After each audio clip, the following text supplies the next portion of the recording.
Quitting masturbation for 30 days can feel like an overwhelming challenge, especially when it's something you've been doing for years. The idea of cutting out a behavior that has been a constant in your life might seem daunting. But what if, by taking on this challenge, you could experience a profound shift in your mindset, physical energy, and emotional well-being? That's exactly what I set out to find out. Over the course of these 30 days, I didn't just eliminate a habit. I embarked on a journey of self-discovery, growth, and learning. This experience challenged me in ways I never expected, but it also taught me some powerful lessons about discipline, control, and how we often engage in certain behaviors to cope with deeper issues. In this video, I'll share what happened when I committed to quitting masturbation for 30 days and how it changed my perspective on life, relationships, and self-worth. Whether you're considering taking on the challenge or just curious about the results, here's my honest reflection on the journey. Day 1 to 5, the initial struggle. The first few days were incredibly difficult. Masturbation had become a habitual part of my routine, something I did almost automatically. Whether it was out of boredom, stress, or a way to unwind, it was an easy escape. The urge to give in was strong, and my mind constantly tried to rationalize why I could break the streak. It's just a little release, I would think. It's harmless. But deep down, I knew I wanted to break free from the cycle. I wasn't trying to judge myself for my past behavior. I just wanted to see if I could challenge myself and discover what would happen. During the first 5 days, I had to be mindful of how much I was thinking about it. I realized that much of the struggle wasn't just physical, it was mental. I was used to the dopamine hit that came with the act. It was like a reward system that my brain had developed over time, and breaking that pattern wasn't easy. Instead of focusing on what I couldn't do, I shifted my attention to what I could do. I focused on staying busy, going to the gym, reading, working on personal projects, and practicing mindfulness. Slowly, I started to notice that my mind wasn't constantly consumed by the need to seek pleasure. Day 6 to 10, gaining momentum. By the time I reached the second week, things began to get easier. The initial cravings had started to subside, but I still had to deal with the occasional urge. It wasn't as intense as in the beginning, but I became more aware of the triggers that caused me to want to masturbate. Stress, anxiety, and even certain stimuli like watching TV or scrolling through social media would often trigger my desire. Instead of giving in, I tried new coping mechanisms. I would practice deep breathing, go for a walk, or call a friend to talk through whatever was on my mind. These actions didn't just serve as distractions. They helped me develop healthier habits that didn't rely on instant gratification. I also noticed that my energy levels were higher. Without the energy drain that often came with masturbation, I felt more motivated to take on the tasks I had been procrastinating on. It wasn't just about having more physical energy, it was mental energy too. I was more focused and productive in my work and personal life. It was like my brain had been recalibrated and I felt a new sense of clarity. Day 11 to 15, the emotional roller coaster. As I passed the halfway mark, I started to experience a mix of emotions. At times, I felt proud of myself for sticking with the challenge, but I also began to feel frustrated and even a bit down. The idea of quitting something that had been so ingrained in my life was not without its emotional toll. I found myself questioning why I had been using masturbation as a coping mechanism in the first place. It was clear that, for me, it wasn't just about physical pleasure. It was a way to escape uncomfortable emotions. Whether it was loneliness, stress, or boredom, masturbation had become a way to numb myself. During this time, I began reflecting on the deeper reasons behind my behavior. I realized that quitting masturbation wasn't just about breaking a habit. It was about addressing the emotional void I had been trying to fill with short-term relief. This realization opened up a whole new layer of self-awareness that I hadn't expected. Day 16 to 20, spiritual and physical benefits. By the third week, the physical and spiritual benefits began to become more pronounced. I noticed a significant increase in my confidence and self-assurance. Not relying on masturbation to feel good about myself allowed me to see that my self-worth wasn't tied to external sources of pleasure. This was an empowering realization, and it changed how I viewed myself. Physically, I felt stronger. My workouts at the gym were more effective, and I had more energy throughout the day. My focus at work improved, and I started accomplishing more in a shorter amount of time. Mentally, I felt sharper, clearer, and less clouded by distractions.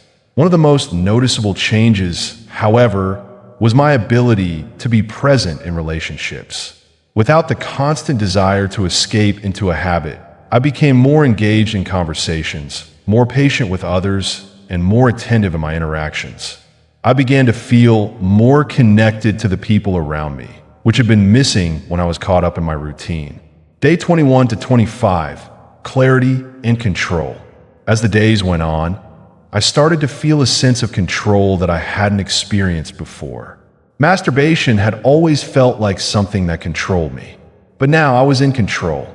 I started to feel a deeper sense of discipline and self-control that translated into other areas of my life. This sense of control wasn't about rigid self-discipline alone. It was about understanding my impulses and learning how to redirect them in a positive direction. When the urges came, I knew they weren't a weakness. They were simply signals from my body and mind that needed to be managed. I learned to acknowledge the urge without acting on it. I also became more mindful of how I spent my time and energy. Instead of mindlessly scrolling through my phone or getting lost in distractions, I began to channel that energy into more productive activities. Whether it was creating content, working on personal projects, or simply engaging in meaningful conversations, I felt a newfound sense of purpose. Day 26 to 30, reflection and transformation. As I approached the final days of my 30-day challenge, I took time to reflect on the transformation I had undergone. I had expected to feel proud of myself, but what I didn't expect was how deeply my self-awareness had grown. I had developed a better understanding of my emotional triggers, a healthier relationship with my body, and a more disciplined mindset. Masturbation, which once seemed like a harmless release, had been a crutch I relied on to avoid discomfort. Quitting for 30 days had forced me to face those emotions head-on and find healthier ways to cope. But more importantly, I learned the power of self-discipline. Completing the challenge showed me that I was capable of making choices that aligned with my higher goals. The sense of empowerment I felt was something I had never experienced before, and it left me feeling like I could accomplish anything I set my mind to. Quitting masturbation for 30 days was not just about breaking a habit. It was a journey of self-discovery. It taught me about the importance of discipline, the value of addressing emotional needs in healthier ways, and the transformative power of redirecting energy towards positive pursuits. While the road was not without its challenges, the results were worth it. I felt more in control, more focused, and more connected to the world around me. And for anyone considering taking on the challenge, I can say from personal experience that it's not about perfection, it's about progress. If you're ready to face your impulses head-on and explore what's possible when you take control of your habits, then this challenge might just change your life in ways you never expected. If you're thinking of taking on this challenge, I encourage you to approach it with an open mind. The journey isn't just about the goal, it's about the lessons you learn along the way. Each day is an opportunity to grow, and the power lies in your ability to make a choice that serves you, your future, and your well-being. Day 31 to 35, a new perspective on my desires. The first few days after completing the 30-day challenge were filled with reflection. I thought I would be celebrating the end of this commitment, but instead, I found myself thinking more deeply about my desires. Quitting masturbation had forced me to look at the way I approached pleasure, satisfaction, and release. I realized that a lot of the cravings I experienced were rooted in an emotional need to feel fulfilled, loved, and accepted. The 30 days had taught me that While it's natural to have desires and seek satisfaction, it's also essential to understand the root of those cravings. In many cases, I had been using masturbation as a form of self-medication to temporarily fill a void. What I hadn't recognized before was that the void wasn't physical, it was emotional. In this phase, I felt a deeper sense of clarity about how to manage my desires. Instead of falling back into old habits, I worked on finding ways to fulfill my emotional needs in healthier, more constructive ways.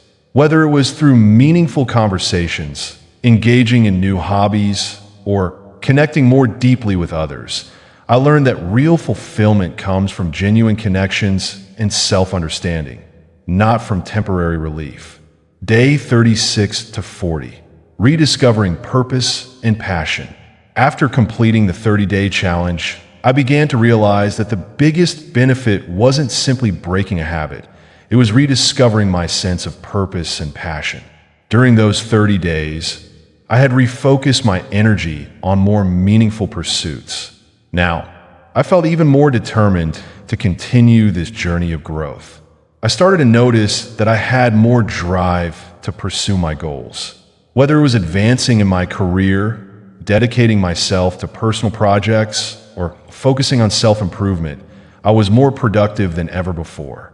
The energy that once went into my habit of masturbation was now channeled into pursuits that aligned with my long-term aspirations. I didn't just feel free from the habit, I felt a renewed sense of ambition. My motivation wasn't driven solely by a desire to stay clean or follow through on the challenge. It was deeper than that. I began to feel like I was finally tapping into my true potential. No longer distracted by the dopamine cycles that used to define my routines, I started to focus on building something meaningful with my life. Day 41 to 45, confronting the urges again. Even after 30 days of abstaining from masturbation, the urges didn't disappear completely. I quickly learned that eliminating a habit was not the end of the journey, but rather the beginning of a new relationship with that habit. The urges would come, and sometimes they were strong, but this time I didn't panic. Instead of seeing these moments as signs of weakness, I viewed them as an opportunity for growth. The difference was in how I responded to the urges. Rather than giving in to them immediately, I learned to sit with the discomfort and use it as a chance to practice self-control. I started to view these urges not as something that controlled me, but as a reminder of my power to choose. I had learned that urges were just signals from my body and mind, not commands that I had to obey.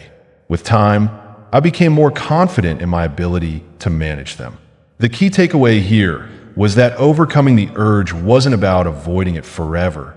It was about learning how to control it in a way that aligned with my values and goals. Day 46 to 50, building emotional resilience. During the 30-day challenge, I had developed a certain level of emotional resilience, but it wasn't until I reached this phase that I truly understood the depth of that growth. The habit of masturbation had always been a quick fix for emotional discomfort. Whenever I felt stressed, anxious, or even bored, I used the act as a coping mechanism. After 30 days without it, I noticed how much more resilient I had become in managing my emotions. I wasn't running for discomfort anymore.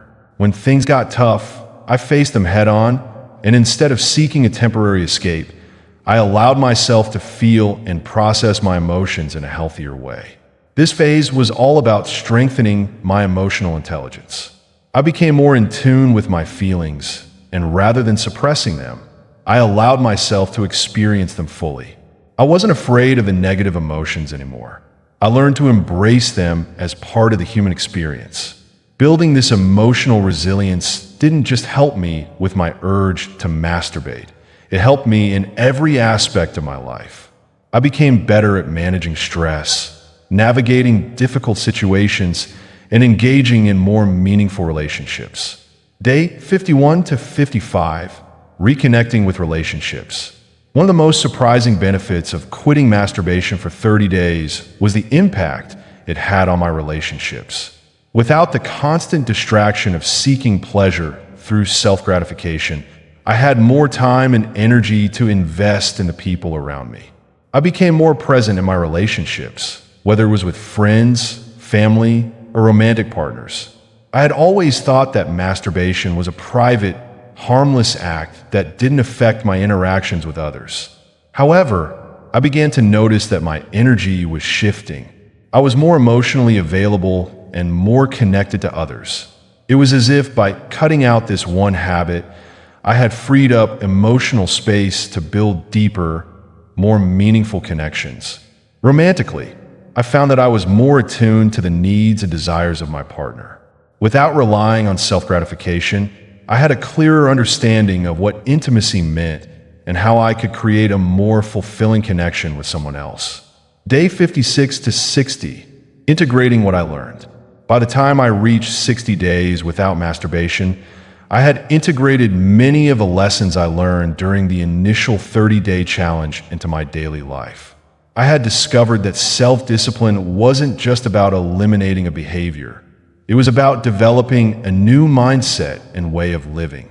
The key takeaway for me was that habits, no matter how ingrained, could be changed with conscious effort and reflection. The 30-day challenge gave me a sense of control over my life, but also taught me to be more compassionate with myself when I stumbled. It wasn't about perfection, it was about progress. I had also learned to manage my desires in a healthier way. I wasn't trying to suppress them or deny myself pleasure. I was simply learning how to channel that energy into more productive, fulfilling pursuits. I had rediscovered my passions, rebuilt my relationships, and developed a deeper connection with my own sense of purpose. Quitting masturbation for 30 days was more than just breaking a habit. It was a transformative journey that allowed me to learn about myself in ways I never imagined. It wasn't easy, and there were moments of temptation and frustration, but the growth I experienced made it all worth it. By removing this one behavior, I was able to rediscover my emotional resilience, rebuild relationships, and tap into a deeper sense of purpose. The challenge opened my eyes to how much control I had over my own life and how much potential lay within me. If you're thinking about taking on this challenge, I encourage you to approach it with an open mind. It may not be easy, but the rewards, both tangible and intangible, are well worth it. The process of quitting masturbation isn't just about eliminating a habit. It's about transforming your mindset, your energy, and ultimately your life. The key to success isn't about perfection, it's about progress. Every day you make the decision to control your impulses and focus on what truly matters is a victory. So, if you decide to embark on this journey, remember to be patient with yourself, trust the process, and know that the best version of yourself is always within reach.